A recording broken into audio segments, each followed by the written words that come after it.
All right. Well, I kept making phone calls and I kept getting voicemails my very first day. And then finally somebody picks up and he's like, "What do you want?" And I said, um, do you want to sell your jet?" And he's like, "Nope." Click. And I just remember thinking to myself, well, it can't get any worse than that.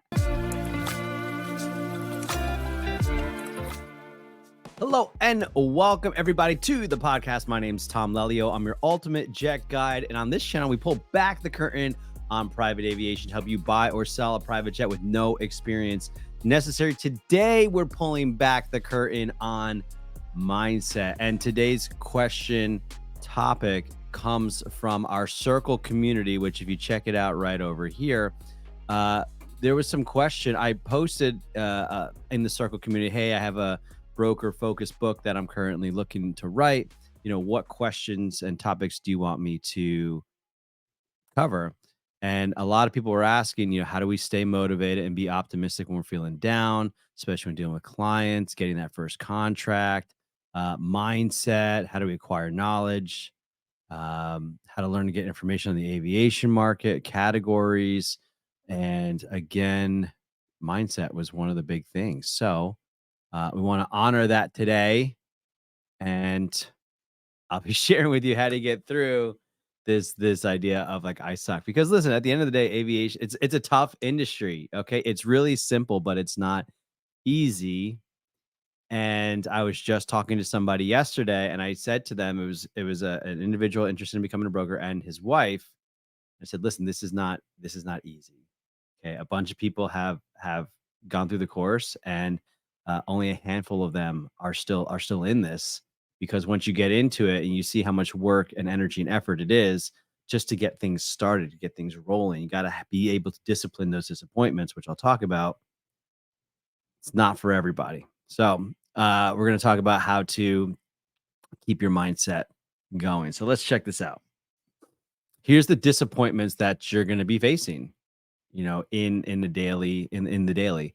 You'll be facing disappointments from owners, from yourself, and from other brokers. And most people expect the first one from owners, like you're gonna call somebody, it's a cold call. I'm not interested. I'm busy. Don't ever call me again, whatever it might be. And we're kind of like expecting that, and we think we can handle it. But some people, it's too much, because some people, it sounds like, and I'll say this to them, it sounds like they stepped on a Lego before they answered the phone. And they're like, "What do you want?" Okay, we've all snapped at cold callers. We've even snapped at people that we love and care about at home. Sometimes we're at the end of that. Sometimes it's not even on the cold call. Sometimes it's in the middle of the deal where a client tells you like, "What are you doing? You're incompetent," or "Don't screw this up." Like it's hard to hear that. There's a lot of pressure that goes in being a jet broker, and it's just the reality of it. But if you have the right attitude and the right vision, which we'll talk about, we're able to see through that, see past that, and and work through it. Next is from yourself, which I find a lot of people, especially when they're first getting started, they feel like I don't know enough, I don't have enough experience, I can't keep up. They start to doubt themselves, and so it's interesting because when I'm talking to people, they're kind of confident in themselves, but then when you put them in the arena, when you put them on on the field, that's where true character is shown. And I want to say, like, that's okay. I mean, everybody should kind of feel like that. There should be this idea of humility, that I don't know enough. I don't have the experience, but I'm gonna learn. Like what I tell my kids, you just put that little 3-letter word "yet" at the end. I don't know enough yet. I don't have enough experience yet. Okay, and build that muscle. And lastly, I'll talk about, you're gonna get some shade from other brokers. That's just the reality of the industry. It is a dog eat dog world out here, and we are on a mission at Jet Life Aero to change that culture. We want to bring about a culture of collaboration and helping one another up, and all a rising tide lifts all boats kind of mentality. That's what we're trying to do. But not everyone's um, on that wavelength, if you will. And so you'll get shade from other brokers telling you don't have enough experience, you don't know what you're doing, you're lying, you're disingenuous, you're wrong. Um, these are all things that I've heard and hear sometimes. And you know what? That's cool. Like, okay, I'll get better, and I take in the feedback what I can, and I try to grow. So that's my encouragement for all of you guys is, know where the temptation is going to come from, and then let's talk about ways to overcome the temptation. So, just in case you don't know who I am, if you're just joining us for the first time, my name is Tom Lelio. I've been in aviation for a number of years now, since 2020. I came from no aviation background whatsoever. I was a youth pastor for over a decade, and then I found jet sales by going online and finding something online on Indeed.com. Probably similar to how you found this channel. You're just like, how high ticket sales is what I was looking for. My first year, I closed 20 deals, and I took home over $100,000, which I never thought I would ever do in my entire life, especially working for the church. And then I doubled that income the second year, and then I tripled the income the third year. So that by my third year, I had taken home over $600,000. And I don't say that to brag. Truly, there are other brokers. I was talking to somebody yesterday that they're like, "Oh, good stats," but I know brokers that are making that in a single deal. I was like, "Hmm, okay, put me in my place." So I don't say it to brag, but I just show a track record, and I believe success leaves clues. So if you're an aspiring broker, stick around, and I would love to kind of help you out in any way that I can. Uh, and that's why we created this circle community. So go check out circle.jetlifeair.com and learn more about, how to become a broker. So let's stick back to mindset. When it comes to mindset, there's a few different components of mindset. Number one is going to be vision. That is your attitude. That is, what we're looking to do. What does that look like? And then we also have discipline. If you have these two components, uh, that's where we're going to find success when it comes to our mindset and and how to stay focused. Vision has the three different components, and these components are there's a lot of different components out there. I'm sorry, there's these three components we use a lot within our training. We have a what, a why, and a how within the vision. So, what are your goals? What are your targets? Are you looking for a new life? Are you looking for a new career, a new career path? Are you looking for a new passion? Are you looking for a monetary amount? I need to make $100,000 my first year. Are you looking for something more abstract? Like, I just want peace. I want financial security. I want to be able to take my family on a vacation to the Atlantis and the Bahamas. That's still on my vision board. I would love to do that one year. So having your goals, having your targets. Next would be the why. What is your motivation? What is your purpose? So the motivation can be something in front of you, like, I want to take my family on a vacation, or it could be something behind you, like your why, your purpose. Like, well, I got a family. My motivation is my family. And then the how. What does it look like at the end of the journey? Being able to provide financial security for my family, take them on vacation, buy them stuff, whatever it might be. But also, what does it look like in the journey? We need to have a vision that, like, this is going to look hard. Okay. But is this going to be looking hard like in the movies when you see Rocky working hard and he's punched in the bag, he's running up the steps? That can be inspirational. Like, yeah, hard work. Let's go. Or if you don't have a goal, if you don't have a purpose or a why, well, then it's like when you're in the midst of the hard, then you're not going to push through. I love the line from, I forget the movie, the baseball movie, Tom Hanks, Gina Davis, but he says, "Of course, baseball is hard. The hard is what makes it great." And so have that vision of like, look, this is what I signed up for. I knew I was going to be calling people. I knew I'd be uncomfortable calling people. I knew people might be mean to me, but that just means I'm that much closer to a yes. Another tactic that we can use is this book. Let me write it up in here. It's called Go for No, and this is a great book so that when you're struggling, like, we don't have to be afraid of this word no. That when you read this book, you see how no will bring you closer to a yes. And so I would definitely check out that. Let's see. It's actually, let me go ahead and share my screen over here. If you go to the Circle community and in the free resources tab, we have recommended reading. And so you can see Go for No by Richard Fenton. Here's this book. Uh, so I would encourage you to check it out. I think this is an affiliate link. So if you're seeing this on YouTube, hey, affiliate link. But yeah. I mean, definitely a book worth checking out. So that's the vision. That's how you stay focused with your mindset is having these three things intact. And going back to it, this is not a one and done thing. And I think a lot of people see it as that. This is not a one and done. This is something you need to do on a regular basis. Next is going to be discipline. Okay. Specifically when it comes to disciplining your disappointments. Okay. It's not if you're going to get disappointed or face discouragement, it's when. Okay. The most important thing is to not take it personally, to lean on your vision for the motivation. And over time, there should be a space there. Over time, the time it takes to discipline your disappointment will shrink. So, when I was first starting out, my boss told me when you make the phone call, do not talk about the jet. I don't recommend this, by the way, but this is advice I was given. So I was like, okay, don't talk about the jet. Well, what do I talk about? Just don't talk about the jet. And he was the purpose was he was trying to be like, just be casual, be cool, don't be salesy. All right. Well, I kept making phone calls and I kept getting voicemails my very first day. And then finally somebody picks up. Well, I freak out because I didn't realize like somebody was going to pick up. I don't know why. Of course someone's going to pick up, but I was caught off guard. And he's like, "What do you want?"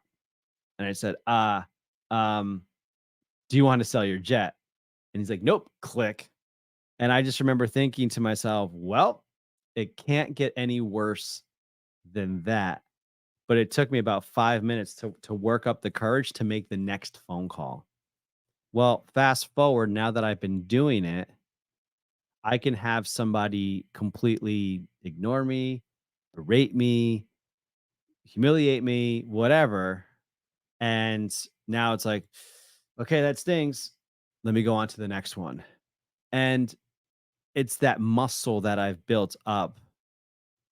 Honestly, I think part of that muscle is just having kids because they're really good at pointing out like where you're not patient, and they're really good at encouraging you to have discipline and not blow up and have emotional maturity.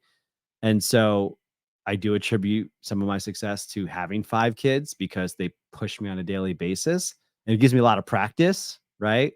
So just know it's gonna happen and know how you're gonna respond. So for me, I'm just like, "Okay, that person must have stepped on a Lego before they answered the phone." Like, I you gotta put it into context because what happens is you start to tell yourself you start to make up stories like, "Oh, I must be really annoying," or "I must have called him too much," or "I must have said something inappropriate," when in reality, all you asked them was, "Hey, do you wanna sell your jet?" And and we're so used to creating those stories in our own heads that are not true. They're not true. Like, listen, you're just trying to do your job. You're trying to put food on the table. And imagine we were in hunter gatherer days, like you're going out for the hunt, and the lion was just like, get away from me. And he scratched me. Or you're gonna be like, oh, I'm hurt. Like, okay, sorry, Mr. Lion. I'm not gonna go hunt you now and feed my family. I'm gonna go over here and become a vegetarian. Like, no, bro, like, okay, like I got scratched by the lion. I gotta do better so I don't get scratched by that lion. Maybe I go after that lion another time and I go find something else to eat. But like I'm still going after I still gotta hunt and I still gotta find what I need. And yeah, so just that's really important to be able to discipline and move on. Okay. So more tips on how to build a strong mindset. So we have the fact that a strong mindset is going to have vision and discipline. That's the foundation. But what do we do proactively to to stay to stay in it, to stay in this? So number one is going to be consuming good content. So that would be podcasts, YouTube, read a book. And as I showed you before, we do have, let me pull this. Okay, we do have some recommended reading here within the Circle community. Um, we have got Go for No. We've got 10X Rule, Sell or Be Sold, Never Split the Difference, Super Fans. Okay, all these great things. Now, there's a few different categories. Number one is going to be business wealth content. The business wealth content, I think, is important because it gives you a bigger picture of things. Like it expands your thinking because I think a lot of us, especially if you're just starting, you know, you may not be making six figures, you may not be making seven figures, but you're hanging out with people that are making six figures or less, less than seven figures, I'd imagine. And so our frame of reference is small. And so looking at business and wealth content opens up your mind to like, yeah, there is abundance of money out there. So go get it. There is opportunity out in the world, but I need to go into the world and I need to go find it. But if you're always just looking around and be like, well, all my friends, they only make 60K a year and they're okay. Like, it keeps your think small. And I'm not saying that you have to make $1 million to be happy. Like I know plenty of people that make 50 or less and they're happy with their family. And that was my family. We were happy when I was making 50K as a youth minister. But then we found like there's a bigger world out there, and that was attractive to us, and we wanted to go pursue that. So that's what we're doing. We're pursuing that abundance, that life to the fullest, jet life to the fullest, materially to inform, our interior life. But I'm not going to go there. But anyway, business and wealth, it helps you start to think.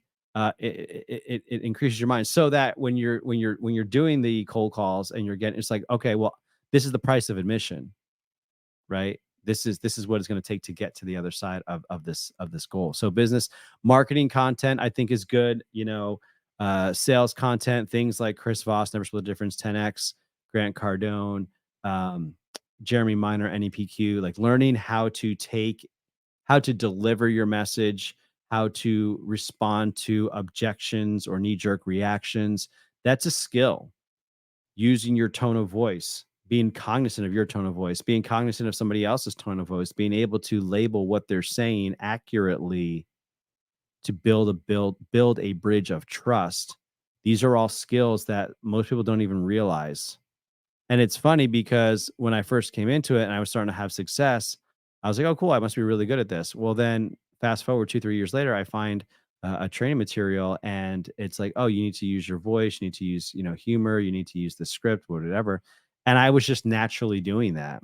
So you may be a natural salesperson, but there's, like I said, success leaves clues. And when you can learn those clues, you can improve on those skills and you can pass them along and help others, which I think is really, really cool. So, and last but not least, of course, spiritual content. Whether you are religious or not, I think having an understanding of the bigger picture, that is, it's not just about selling jets. It's not just about fame or popularity. It's not just about money.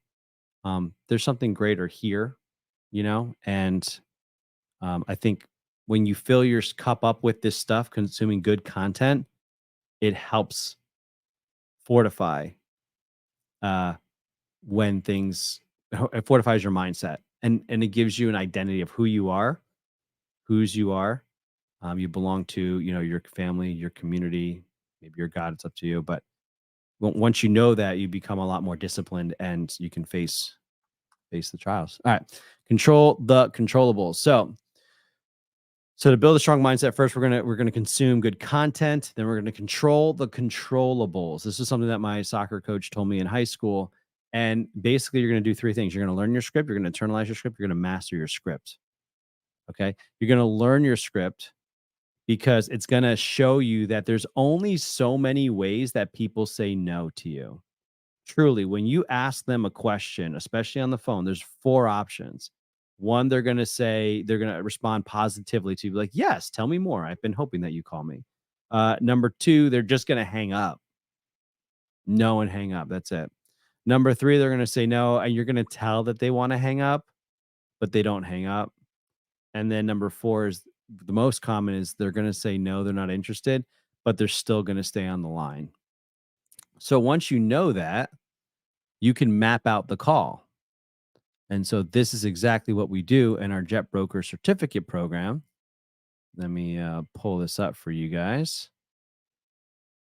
And again, if you're interested in this, come to oops, circle.jetlifearrow.com. Here's the Jet Broker Certificate program. Download the workbook. This is the workbook that we work through for our certificate program. And you'll see on the bottom towards here, we map out the call for you. This is the script. So first we show that there's four components to every single phone call: the greeting, the fact finding, the demo, and the close. And then we map it out for you. So you start in the greeting. Hey, Tom with Jet Life Arrow. Good morning. Good morning. Reason for the call is I was wondering who you opposed to. Okay. And here they go. No, they want to hang up. Tell me more, positive. Or no, but they don't hang up. I didn't put in they just hang up because I didn't think it was important. Anyway, so once you know that these are the pretty much the 3 options that you're going to face, well, now you know how to handle it. So they say, I'm not interested. Great. No problem. I understand you're not interested in selling your plane. It's not on your radar right now. Just out of curiosity, what's one problem with your plane that if I could solve it for you, whether you want to sell it or not, might get your attention? Are you not using it enough, or maybe it's costing you too much in insurance, or doesn't suit your needs or mission? And now we can continue the conversation, and we go through it.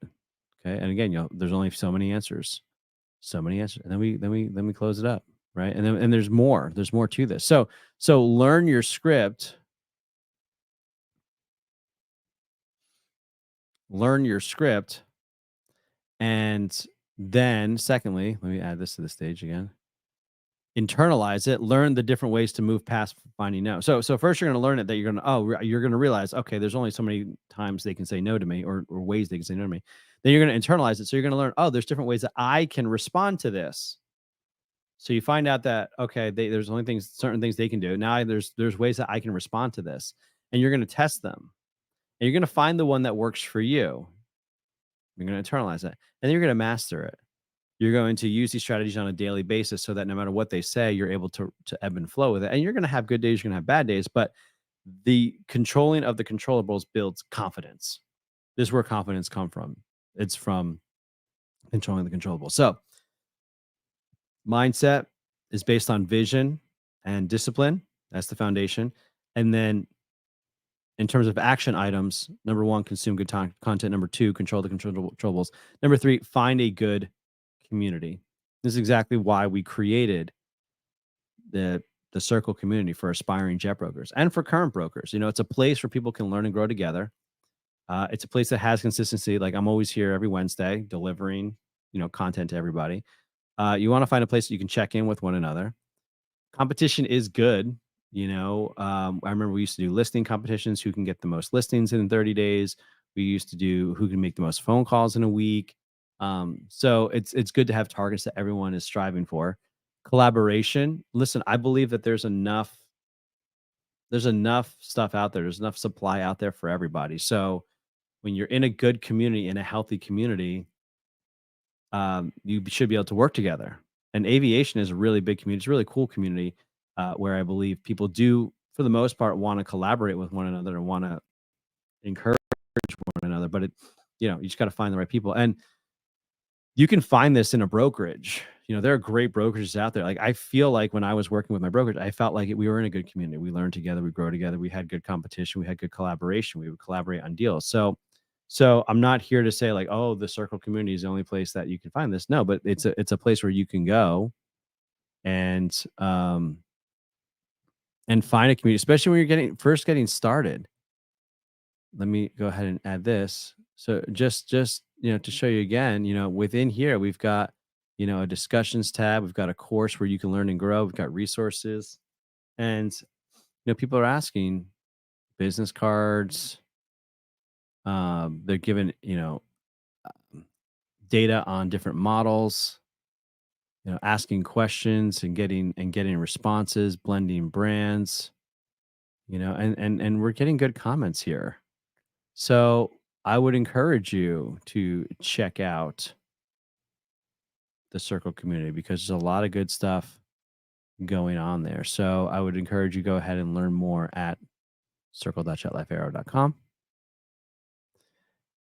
And that's it. I wish you all the best on this journey with your mindset, disciplining your disappointments, having vision.